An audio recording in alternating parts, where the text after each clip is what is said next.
Hey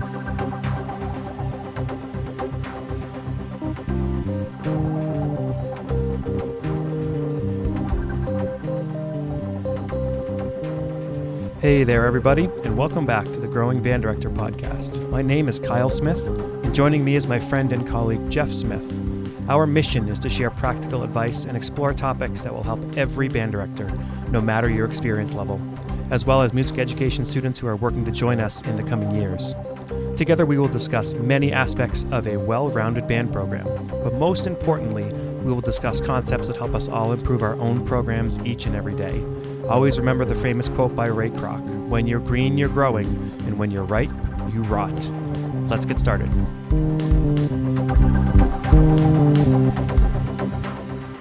Tunes, bass lines. Okay, so Yeah. so when I look at this, I mean, you're a bass player, and you learned bass from when you were in high school, and you're a professional now, and in lots of different styles. I am not, but I have to be able to teach my bass players the best that I can. Mm-hmm. So I have some tricks here of some things that I like. So let me just kind of go through this a little bit. I always think, first of all, I do the tape on the neck thing. So where I saw this was, I forget where I saw it, but I had to teach bass online all the time and getting kids to find where the pitches were and where the shapes were. So what I did is I just put a piece of masking tape all the way up the fretboard, so on the neck, so it's facing you when you play. Then draw a line for each fret, and then you put in the name of the note F, F sharp G, G sharp A, all that. So then they can automatically find where that root is when they're at a point where they're shifting and playing patterns based on that. Now I know a lot of times we don't do that when kids start out, but I just found it was an easy way in the remote learning time, and it helped a lot of kids learn patterns. So I don't know if you liked. I know it's a cheat. I get that. I'm going to take from the CrossFit methodology. The best method is the one that works. Mm-hmm. And so every musician is going to find their own path to finding success at whatever level. And that is one path. And I'm totally about that. And eventually that student is going to see that, I don't need this tape anymore, and I'm going to move on. Mm-hmm. Once they get that sound and that concept in their ear. Okay. And I think that is totally legit. Is it cheating? Maybe, but good. It worked. I was sitting there having to teach tunes, and how do I learn this tune right away? Right. Because I'm not at a point on bass where I can find any note in multiple different things right now, mm-hmm. unless it's within a certain scale range. So that allowed me to go, here's B up here, and here's the octave B, and all that. So that helped me. Let me throw something out. So you said learning a tune. So in the world we live in, we teach kids how to play tunes, and then we assume that they have some fundamental skills on an instrument to play that. But with bass players, oftentimes they're being thrown into this lion cage of musicians who have background on their instrument, and they're fairly new on it. Mm-hmm. And they got to learn a tune pretty fast, and how am I going to get them there? Oh my gosh, put the tape on and off we go, right? So I always think you got to get that concept to match their ability to actually play the instrument. Mm-hmm. And so along with learning a tune, let's teach a concept with it. So I always think of skill and concept together, right? There's a skill of learning how to play this pattern, this 2-5-1 pattern. Wow, look at this tune. It has multiple 2-5-1 patterns. Okay, how can we do that? Well, oftentimes guitar players and bass players will play by shape. Mm-hmm. Look at the shape of this particular 2-5-1. Let's say 2-5-1 and B flat. All right, I can go here and here and then play the 2-5, and then I can go to here and play 1. Look at that. It transfers to so many places. Mm-hmm. So I will oftentimes, along with learning a tune, give them, here's what that 2-5-1 shape looks like, and here's how it can transfer. Mm-hmm. That's the beauty of guitar and bass playing. For beginners, they can play chord shapes, and they can play walking line shapes, which I think I saw you have here about walking lines, which I think was kind of cool. Yeah. So. To me, I wrote this in bold on our notes. Bass is all about shapes, different from wind players. I mean, we think about C sharp major versus D major as a completely different concept. And then a lot of times with one of the fretboard instruments, you can just move up and down, and that transfers there. Not all the time, but sometimes. So I'm going to go through what I've done with young bass players, so people can hear that. I'm imagining somebody listening who's like, I've never started a bass player, I don't know what to do. Mm-hmm. So I would say, first of all, be one step ahead of your bass player for a while. Make sure that you can play what you're going to ask them to do.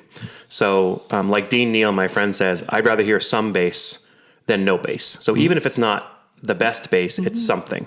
So I would start with having them play roots only if they're playing just on chord changes.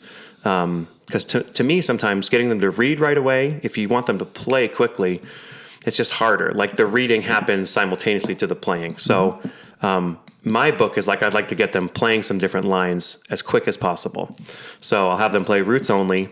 And then I always go root and third after that. And so I'll have them play like root, root, third, third, because we live in like the B flat blues world. So, I mean, obviously you know this, but not everybody knows this. So when you're playing the first fret B flat, the open string above it is D. Perfect. And then you go to the E flat, the open string is G above that. I would say above because it's higher, but is it lower as a bass player? So when you think of, you're saying B flat to F or root to 5? Is that what B flat to D? B flat to D. So B flat to D would be higher. Right. Assuming we're using a 4-string bass, right? So it has to be, right? Yeah. Well, some of them say lower because it's a lower string towards the ground. Anyway, I don't live in that world. Okay, so interesting because when we teach a guitar class, I teach a guitar class, and it's a blast. Visually higher is actually lower. It's the reverse of what you see. So. I have to get into that with bass players as well. So the reason I choose root and third is because they don't have to move their left hand on the chord. They can just move their right hand and keep their left hand in the same spot. Yep. After that, I'll have them do root and fifth when they go down a string, right? So then they're moving both hands but staying on the same fret. After that, I'll have them do root, third, and fifth, so they're kind of moving around a little bit. Yep. And then I have them start kind of making up lines before they even start moving the scale pattern. To me, the 1 through 5 is next. Yep. And then after they can kind of move up and down 1 through 5, that's when I start showing them some lines, having them read some written lines, and all that stuff. Again, the best method is the one that works. And I think in B-flat bluesland, that one works. Yep. So I'm going to throw another thing here. I think when we want to teach the concept and then the skill, right? One of the skills is learning how to play a concert or a major scale pattern versus a minor scale pattern. So I always give them the major scale pattern, and I call it 2-4, 1-2-4, 1-3-4. Well, what do those numbers mean? Bottom string 2 and 4, then the next string 1, 2, 4, then the next string 1, 3, 4. Oh, that sounds like a major scale. Work on that pattern. I don't care which fret you do it on, but do it on that pattern. And now find B flat. All right, that 5th fret, that's B flat. Guess what? Root's there, 5th's there, octave's there. Okay, that pattern works there. So I will always give them the scale first. And not just resort to the first fret B flat, but to go to, so they're not just learning one way to play one thing. They're learning multiple ways to play the same thing. And so that, to me, that concept matched with skill is what's important for that concept. Making that major scale piece a part of it. So I get them to just practice the major scale. Get up and down the fretboard. Move that everywhere. And now you start hearing intervals as opposed to looking at a note. Oh, you know what that interval is. That's important. And then I'll go, so root is there, but now third is first finger. A root, and now 5th is a pinky. And now the octave is a pinky too. Good. How cool is that? This is where the Latin bossa nova piece comes in, because that's where you can teach them that and make them sound good.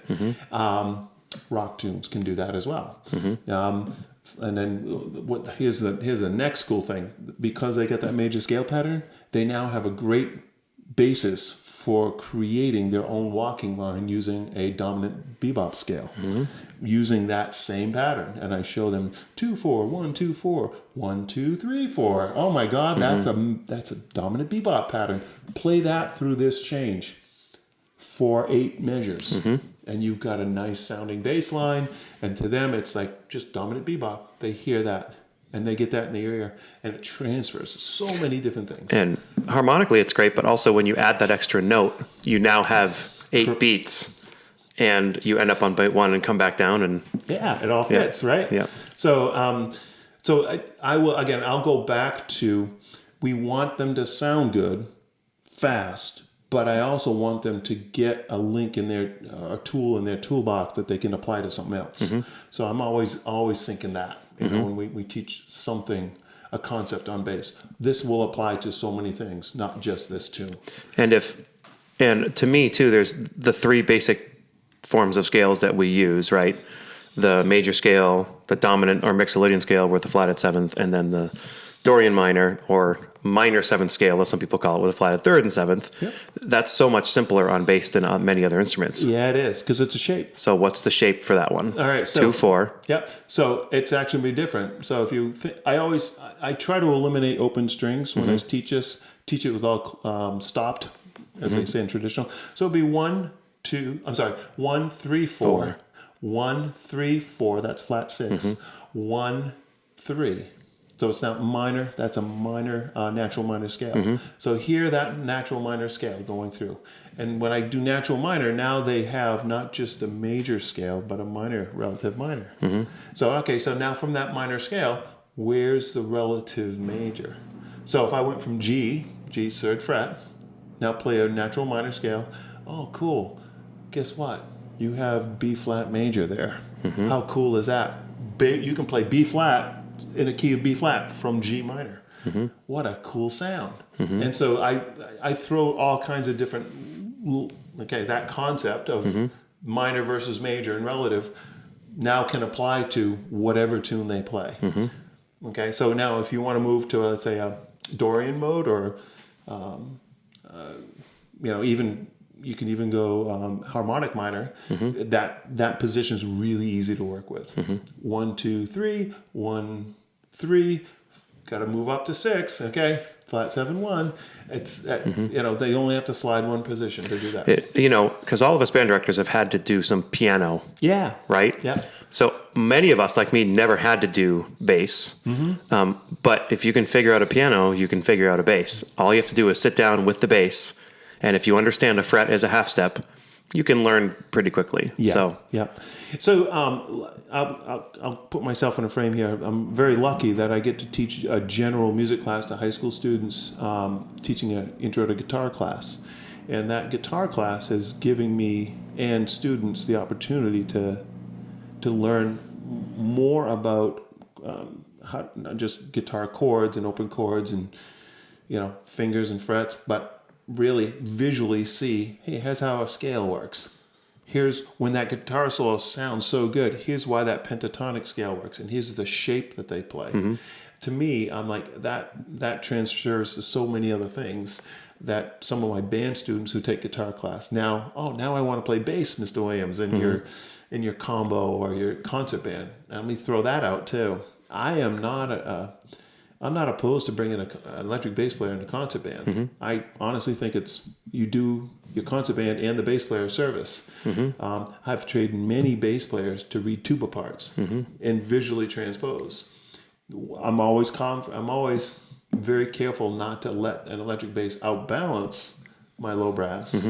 But on the other end of the stick, I make sure that my bass player that's in tune keeps my low brass section in check and that pitch, and which is awesome, because then they have something they reference. And that, to me, when I can get that low brass sonority, of pitches that are in line, makes a world of difference. So I've used electric bass players anytime I can in a concert band setting.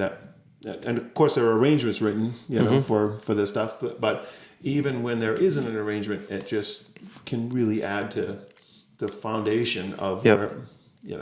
So I have 2 acoustic bass players in my concert band, in my second band. Perfect. And the beginning of the year was one of those end of last year, we knew the low section was going to be small. So we went hunting for tuba players, and and this year it's kind of turned into a pretty good balance for the band, a pretty big section. And those 2 bass players, especially when I buy the bows and make them use them, and they add a ton of sound to that. Of course, it's not fretted, so some of the pitch stuff is there, but it's great learning. I will caution people. So I choose to take the time ahead of time and write out bass parts if they're not in the concert band piece, because I've done the tuba thing, and you're right. If you can teach them how to do it, that's the easy way to do it. I just haven't had as much luck with that, and I'd rather spend the half an hour ahead of time and to write out the part so they can literally read it. And then even then, with my second group, I have to be flexible a bit with instrumentation. So I'll be like, oh, while I'm writing a bass part, why don't we cover the clarinet part with this a little bit, and we'll cover the bass clarinet over here, and we'll cover the tuba over there. And You can add so much. Right. Oh, you can do so much with a string bass player if you have two and an electric player. So one of the things I will always get my electric players who go to a tuba part to understand is that bass sounds down an octave. So when you play first fret F and you have a tuba playing low Super F, low F, super yeah. low F, you're actually in that register. Right. Okay. So now you got to think you are sounding what you're used to reading sounds down an octave. So I say just understand that's how it's put together for bass players. So when they see B flat, 2 ledger lines below bass clef, and okay, I'm all over that, and then it works. I mean, I've just seen so many bass players flourish. Oh, I can read that, no problem. One of my bass teachers growing up was Les Richards, and some of the band directors who are happening today know Les from Jazz Camp and the MSYM, and one of the things he imparted to me when he was teaching me in high school was, if you want to be a good bass player, don't read bass books. Buy trombone books. Buy cello books. Bass books are fine, only to a similar, but those are the books you want to learn how to read if you really want to learn how to read bass music. And I was like, okay. Luckily, my brother was a trombone player, and I stole his books, and that helped me in a lot of ways. So super cool. yeah. All right.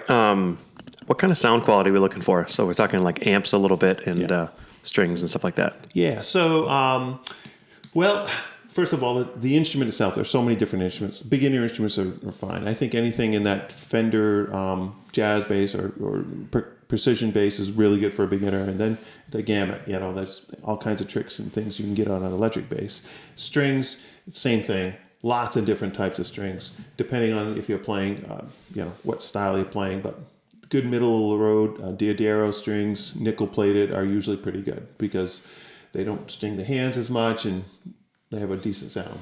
So there's all kinds of things. Rotor sounds are good. There's all kinds of strings and students who have teachers can help them with. As far as an amp for your program, personally, I'm a big proponent of Galen Kruger, the MB112, which I have 3 of them between my Bates College Jazz Band. They own one, and my school at Poland, we have one, and I own one myself. Those are just good go-to battle axes, and they're 12-inch cabinets with a lot of different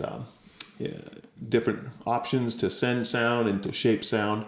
A bass can destroy a band, or it can make a band. So, and I think those types of amplifiers for what we use them for are great. I don't think that's the only. I think there's some other instruments out there and other amplifiers that can really do the work. But I generally stick with a 12-inch speaker combo type of amp setup. And what you pay for these things can run the gamut of $500 to $5,000. I mean, there's so many out there. But that's one I go to because I know it. I think you can get into different brands and Fender and. What about settings on the typical bass? How much bass, how much treble, all that stuff. So I have to listen to the room.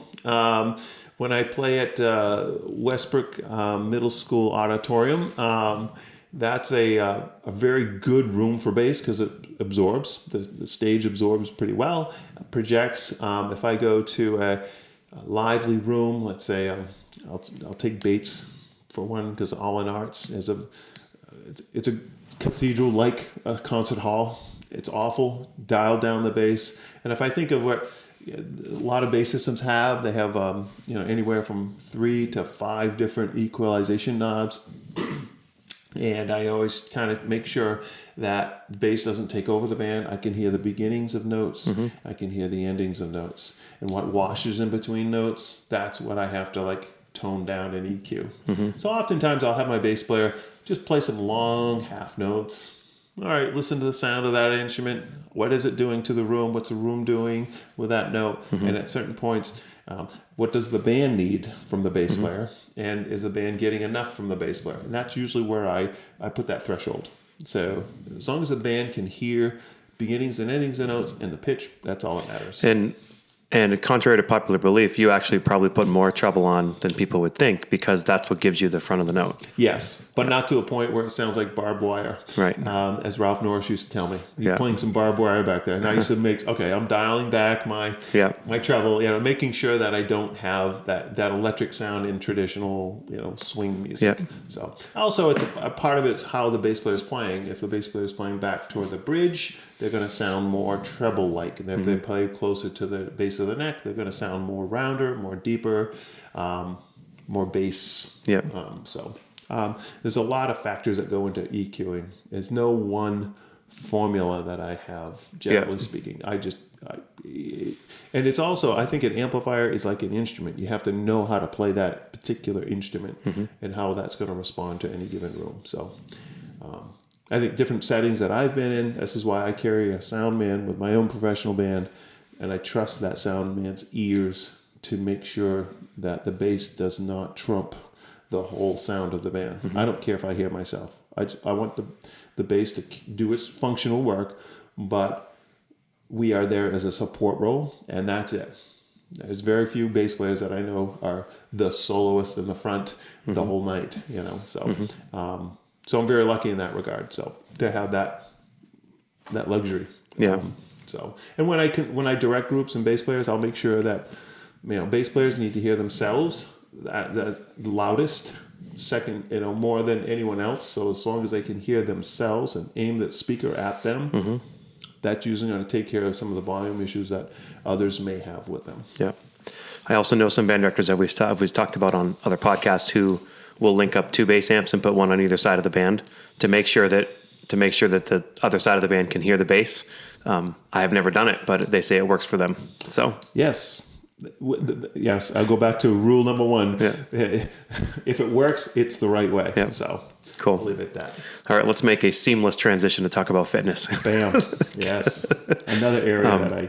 Yeah, I just thought it was a great. I mean, there's so much stuff out there that's truth and not truth and all that. But I think most importantly, band directors need to be thinking about their fitness and their exercise, mainly so that they can be lifelong fit people and live a quality life and be good band directors. And I would just say, kind of like you say, it's like about what works. I was always taught whatever exercise, because some people hate exercise. I like it. You like it.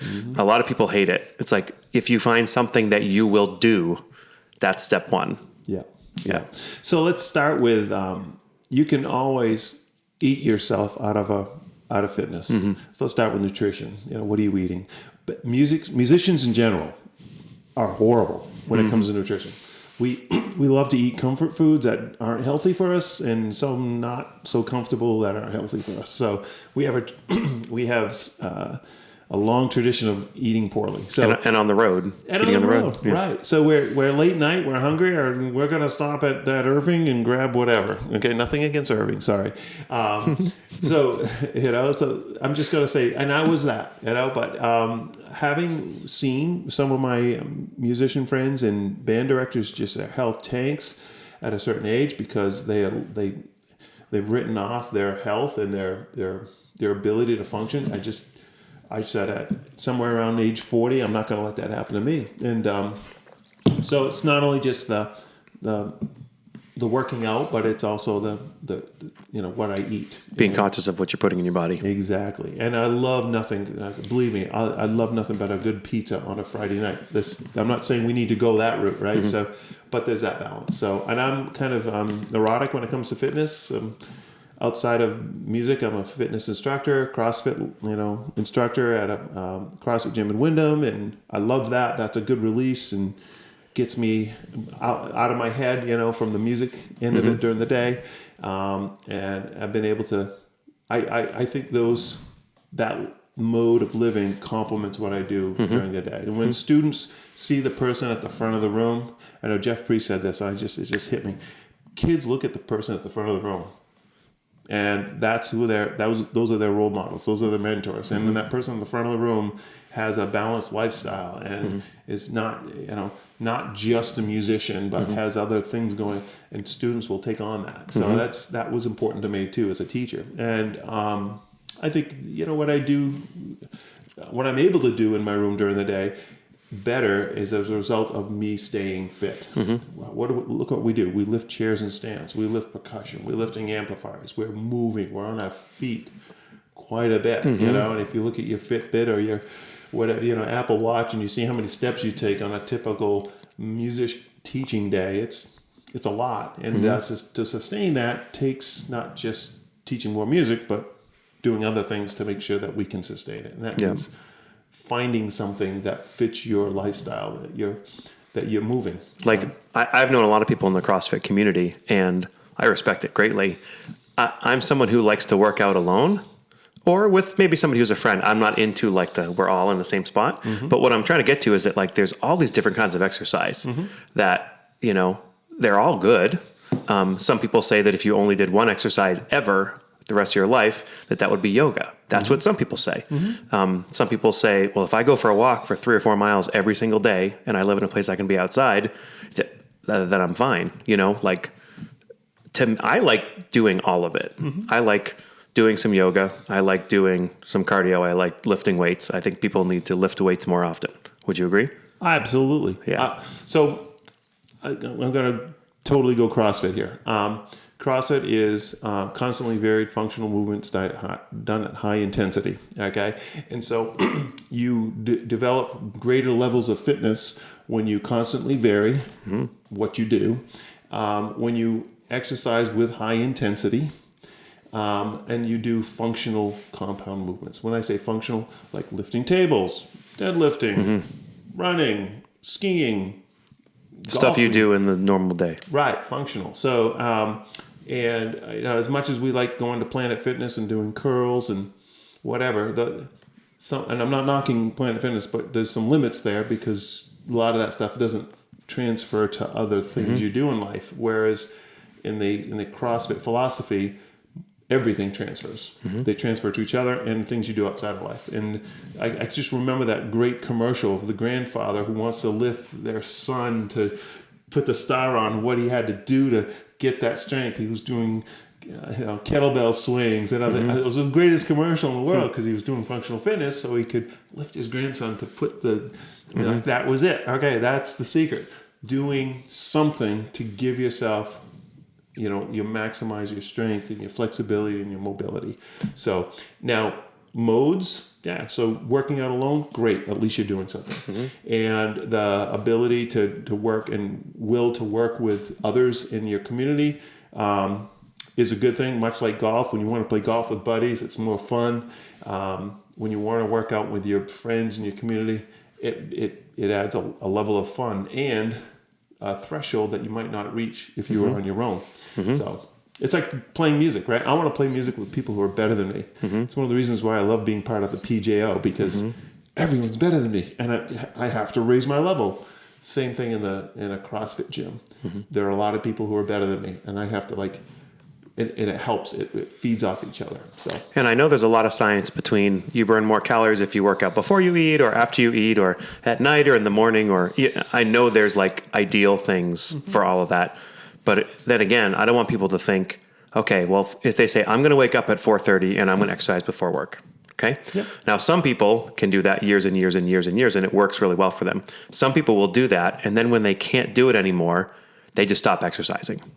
So I would promote to people know your schedule and you. And if for you, working out at 7:00 at night is something you can do regularly, then do that. You'd rather do that for the rest of your life than for a year work out in the morning and then be done exercising. Yeah. So there's, different modes of life. I mean, your kids are at that age where you got to pay attention and be at these events as were mine. Yeah. I'm an empty nester. My wife and I, it's just us now, right? So I get another schedule and I can do what I need to do because I have that time. But with your mode of life, I mean, nothing preventing you when your daughter's swimming. Hey, I'm gonna go take a lap around the building, brisk lap.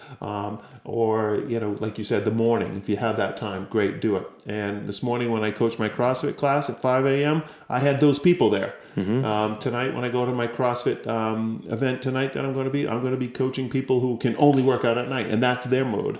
So yeah, you gotta find your groove in this, but not finding a groove, that could be costly later. And that's one thing I'll always advocate. I was very lucky that I did a session at MMEA at Allstate a couple of years ago with Tegan Raymond, who's also a CrossFitter, and we just talked about some simple things that us music teachers can do to really just pay attention to what we do and to pay attention to our bodies. And even if it means you got 15 minutes at lunch, there's some things you can do in a music chair to just work on your mobility. It doesn't have to be lifting weights or breathing heavy, just can be stretching. When you get into a mode of doing that, other things will result, other good things will spin off of it. So it starts with little steps and then moves into bigger things. And I always use a term, you win big, you win little or you win big, but you never lose when you do something, be it 10 minutes or be it an hour. So, yeah. So I was listening to this podcast, I forget where it was, but it was on this sleep expert. Okay. And I'd been Megan Kelly. I forget, but it was this long, and I was fascinated. It was all about sleep. And he was talking about how people who get up at a certain time all week and then go to bed late on Friday night, go to bed late on Saturday night, and sometimes Sunday night, and then they wake up 3 or 4 hours later on the weekend, he said, you're actually giving yourself jet lag every single week. That's why when you go back on Monday morning, it feels like you're so tired. So I know the sleep thing, they say it's so important not only to get the right amount of sleep, but to keep a consistent bedtime and morning time. And I mean, it's going to happen for some people and it's not, but that's really important. And that amount of sleep, so many of us like to stay up and then burn the candle at both ends, but sleep is really, really important because it restores your whole body. Yes. So it's not just sleep, it's the 4 different modes of sleep. There's light sleep, there's REM sleep, there's deep sleep. I forget the 4th, but I could look That was it up. only 3. That was only 3. There's another one. All right. So, light, there's like awake. Okay, I'll just use that. Very, very. So it's getting to that percentage of deep and REM sleep that you want to achieve. And we train our bodies to react, number one, to light. So we want to sleep more when it's dark out. That's how we evolved as humans. But we also have understandably noticed that we need at least 8 hours. And some people say, well, old people don't need that much sleep. Yeah, you do. You do. That's restorative sleep has that capacity to it. You need at least 8 hours to be fully restorative for whatever you do the next day. Now, some people say, well, I stayed up till 11. That means if I do my 8 hours of sleep, I should be able to sleep till 9 o'clock or 7 o'clock in the morning, and I should be fine. Well, not really. It's because your body was shutting down at 9 and you didn't let it. Yeah. The worst thing we can do is bring our phones to bed and stay awake that extra 15 to 20 minutes answering texts or whatever we do with the phones in bed. Worst thing we can do. And I'm a culprit of it. So, but that time where we can leave that device out and just all of a sudden, all right, our bodies know we need to shut down. Learn how to shut that down and learn how to get yourself into that 8 hour framework. So I have a dad question. All right.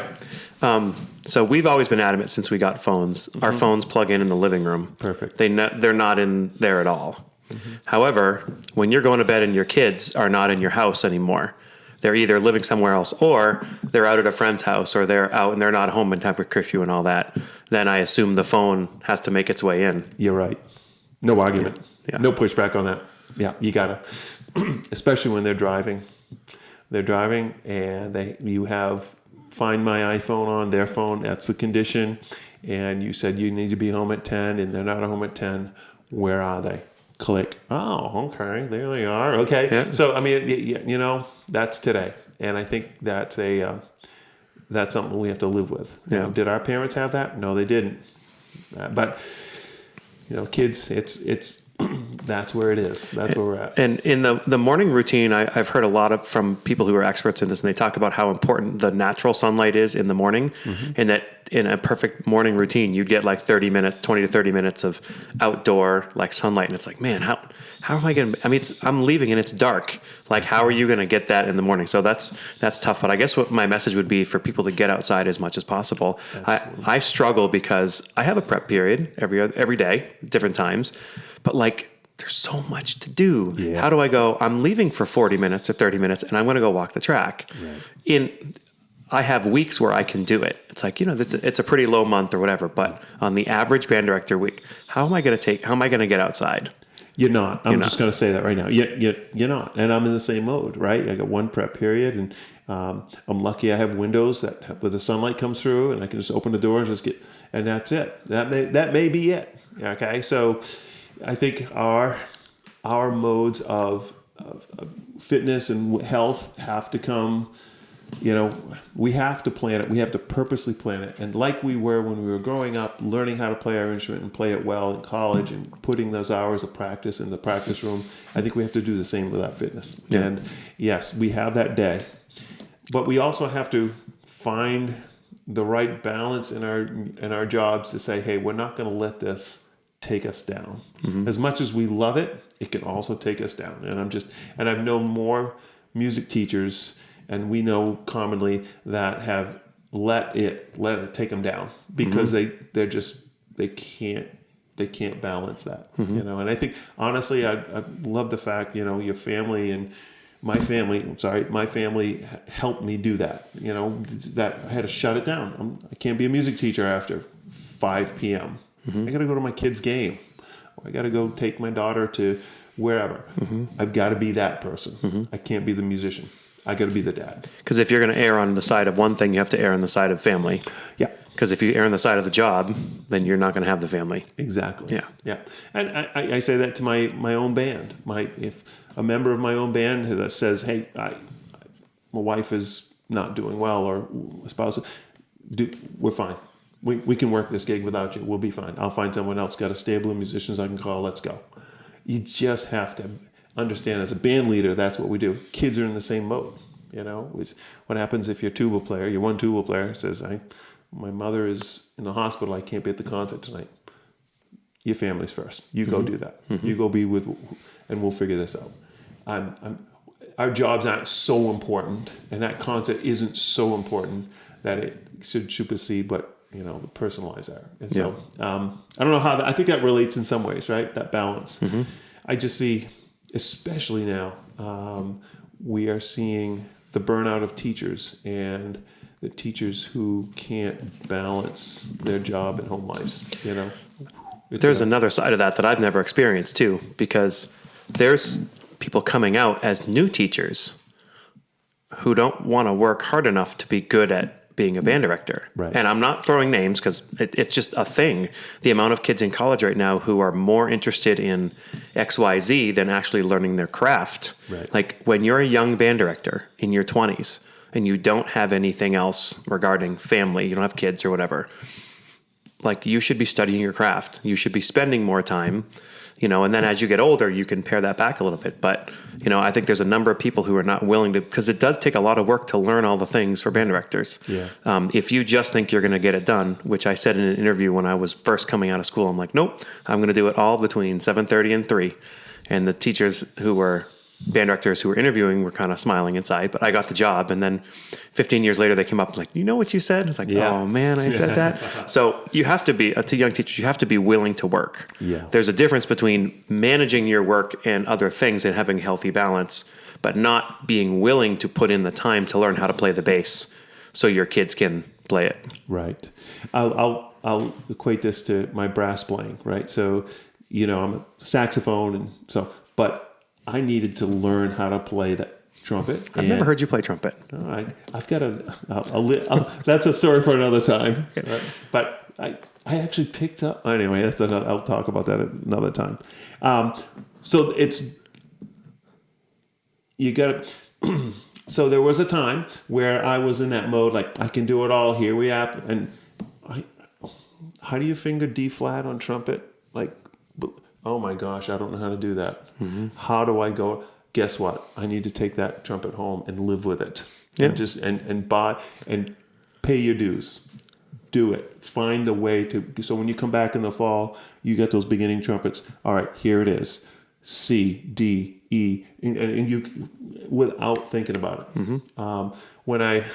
Funny thing at MBDA, I'm going to tell the story because it's so, it was interesting. MBDA, there was one combo that came in for the clinic, and I had to tell this one instrumentalist how to play simple. And I said, I'm going to show you what simple is. I picked up, I believe it was your wife's trumpet. I picked up your wife's trumpet. It was right there. I said, this is simple. And I literally just played some pentatonic minor lick on that trumpet, and made it swing. I was like, oh, that's simple. Yeah. Miles Davis did this. Yeah. He sounded pretty good too. You might have to check that out. But to be able to do that, took a lot of time. And I had to pay the dues to get that sound and know how to set it and make it happen without thinking about it. So. And sometimes people have to buy instruments, but a lot of times you got an extra trumpet kicking around, extra trombone kicking around, and all of the above. Yeah. Like if a lot of people say they take a summer, like this summer it's trombone, this summer it's clarinet, this summer it's, so then a few years in you kind of have some. Exactly. And if I've been lucky to teach beginning band. In my district, there was a couple of years I was the migrant beginning band teacher. That was great. That was a blast. I've been teaching middle school band all of my career. So I've been teaching middle school right from the beginning days in Yarmouth through NYA, and now I'm the middle school band. That's awesome because that's where I get kids to really think fundamental wind playing, rather than, all right, we know what a quarter note, half note, we know what a whole. Now let's work on getting a good sound. Let's work on the skill of getting the sound and why that skill applies to the concept of a good ensemble balance. So. Matching skill with concept. Cool. So I'm very lucky. We're both lucky to be in a occupation that we teach what we love. So I have a great mantra. I say to my students, hey, I love what I teach. I love the students that I teach, and hopefully you'll love to learn. And I just kind of harp on that on a regular basis, even those ones who can be a thorn in your side. Hey, regardless of I hope when you leave here, you've learned some lessons, not just apply to your music, but other things you do in life too. That's more important to me. So, yeah. All right. Fitness, bass playing, bass amps. We covered it all. I think we did. I appreciate it. All right. Have a good day, everybody. See you later. Thank you. We sincerely appreciate you taking your valuable time and listening to the Growing Band Director podcast. Your students are very lucky to have a band director like you. If you have any suggestions for episode topics or think you have an area of expertise to share on a show with us, please reach out. If you enjoyed this episode, don't forget to subscribe. And if you want to help spread the word, please give us a 5-star review and tell your band director friends to subscribe as well. We're available on Apple Podcasts, Spotify, our YouTube channel, and wherever you listen to podcasts. Thanks for listening to The Growing Band Director. See you next week.